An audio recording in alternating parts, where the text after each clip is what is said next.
हमारे खुदावंद यीशु की अंजील मुकद्दस लूका के मुताबिक उसका छठा बाब पहली 5 आयत। एक सब्बत के दिन यूँ हुआ कि यीशु खेतों में से जा रहा था और उसके शागिर्द बालें तोड़कर और हाथों से मल कर खाने लगे।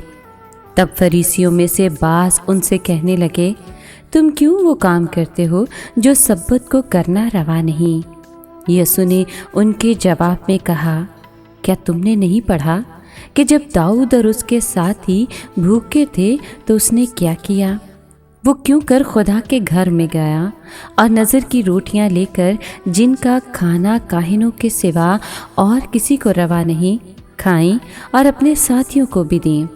फिर उसने उनसे कहा कि इब्ने इंसान सब्बत का भी मालिक है। पाक कलाम के पढ़े और सुने जाने पर खुदावंद की बरकत हो, खुदा का शुक्र हो। अजीज़ दोस्तों, फकीरों और फरीसियों के नज़दीक बालें तोड़ना और उन्हें अपने हाथों में मसलना फसल काटने के बराबर था।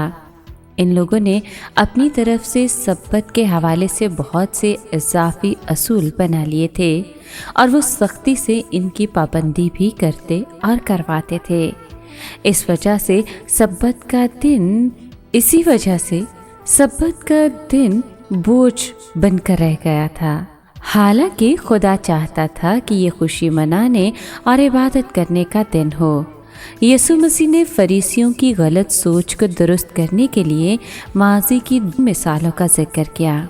इससे जाहिर हुआ कि फरीसी जिस तरह से सब्बत के हुक्म की तशरीह कर रहे थे, ये खुदा की सोच के मुताबिक नहीं था।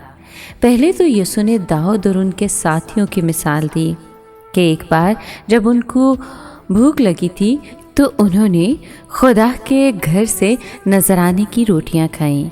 ये वो रोटियां थीं जिन्हें सिर्फ काहिन ही खा सकता था और उमूमन काहिनों को नजराने की रोटियां खाने की इजाज़त थी। लेकिन खुदा ने दाऊद और उनके साथियों की सूरत हाल का लिहाज रखते हुए उन्हें कसूरवार नहीं ठहराया और अपनी बात को ख़त्म करते हुए कहा कि इंसान खुद सब्बत का मालिक है। इन अल्फाज से वो अपनी 1000 साला हुक्मरानी की तरफ इशारा कर रहे थे, जिसमें आराम और सुकून का राज होगा।